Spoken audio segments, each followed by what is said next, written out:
Évangile de Jésus-Christ selon saint Luc. Le même jour, c'est-à-dire le premier jour de la semaine, 2 disciples faisaient route vers un village appelé Emmaüs, à 2 heures de marche de Jérusalem. Et ils parlaient entre eux de tout ce qui s'était passé. Or, tandis qu'ils s'entretenaient et s'interrogeaient, Jésus lui-même s'approcha et il marchait avec eux. Mais leurs yeux étaient empêchés de le reconnaître.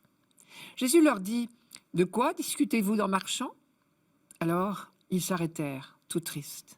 L'un des deux, nommé Cléophas, lui répondit : « Tu es bien le seul étranger résidant à Jérusalem qui ignore les événements de ces jours-ci. » Il leur dit : « Quels événements ?» Ils lui répondirent : « Ce qui est arrivé à Jésus de Nazareth, cet homme qui était un prophète, puissant par ses actes et ses paroles devant Dieu et devant tout le peuple. Comment les grands prêtres et nos chefs l'ont livré, ils l'ont fait condamner à mort et ils l'ont crucifié. Nous espérions que c'était lui qui allait délivrer Israël. Mais avec tout cela, voici déjà le 3e jour qui passe depuis que c'est arrivé. À vrai dire, des femmes de notre groupe nous ont remplis de stupeur. Quand, dès l'aurore, elles sont allées au tombeau, elles n'ont pas trouvé son corps. Elles sont venues nous dire qu'elles avaient même eu une vision, des anges qui disaient qu'il est vivant. Quelques-uns de nos compagnons sont allés au tombeau et ils ont trouvé les choses comme les femmes l'avaient dit. Mais lui, ils ne l'ont pas vu.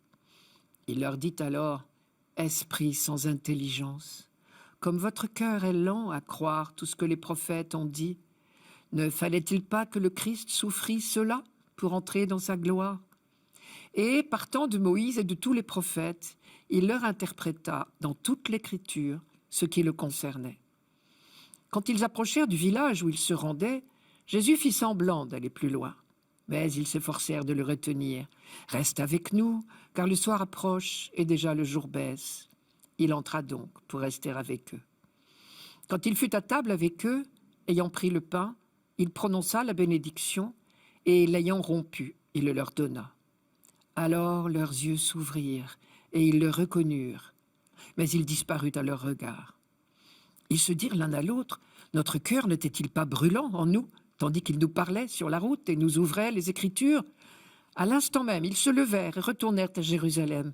Ils y trouvèrent réunis les 11 apôtres et leurs compagnons qui leur dirent : « Le Seigneur est réellement ressuscité. Il est apparu à Simon-Pierre. » À leur tour, ils racontaient ce qui s'était passé sur la route et comment le Seigneur s'était fait reconnaître par eux à la fraction du pain. Partant de Moïse et de tous les prophètes, il leur expliqua dans toute l'Écriture ce qui le concernait. J'en déduis que Jésus-Christ est au centre du projet de Dieu qui se révèle dans l'Écriture. Mais n'oublions pas que la reconnaissance du Christ comme Messie n'est pas une évidence. Elle le devient pour ceux dont les yeux s'ouvrent d'une certaine manière. On aimerait connaître évidemment la liste des textes que Jésus a parcourus avec les 2 disciples d'Emmaüs. À la fin de ce parcours biblique avec eux, Jésus conclut : « Ne fallait-il pas que le Messie souffrit tout cela pour entrer dans sa gloire ?»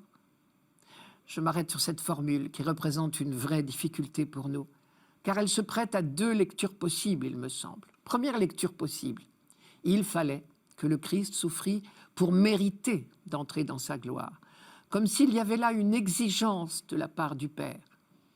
Mais cette lecture est une tentation qui trahit les Écritures. Elle présente la relation de Jésus à son Père en termes de mérite, ce qui n'est nullement conforme à la révélation de l'Ancien Testament que Jésus a développé, que Dieu n'est que amour et don et pardon. Avec lui, il n'est pas question de balance, de mérite, d'arithmétique, de calcul. Il est vrai que le Nouveau Testament parle souvent de l'accomplissement des Écritures, mais ce n'est pas dans ce sens-là. Alors il y a une 2e manière de lire cette phrase. Il fallait que le Christ souffrit pour entrer dans sa gloire. La gloire de Dieu, c'est sa présence qui se manifeste à nous. Or, Dieu est amour.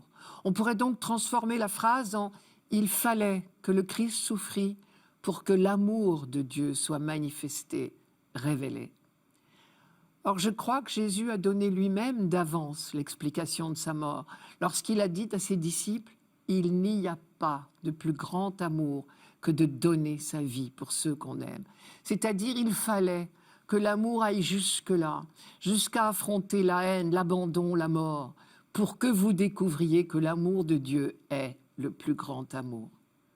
Pour que nous découvrions jusqu'où va l'amour de Dieu, qui est tellement au-dessus de nos amours humaines, tellement impensable au vrai sens du terme, il fallait qu'il nous soit révélé. Et pour qu'il nous soit révélé, il fallait qu'il aille jusque-là. Il fallait ne veut donc pas dire une exigence de Dieu, mais une nécessité pour nous. Dire que les événements de la vie de Jésus accomplissent les Écritures, c'est dire que sa vie tout entière est révélation en acte de cet amour du Père, quelles que soient les circonstances, y compris la persécution, la haine, la condamnation, la mort. Et la résurrection de Jésus vient authentifier cette révélation que l'amour est plus fort que la mort.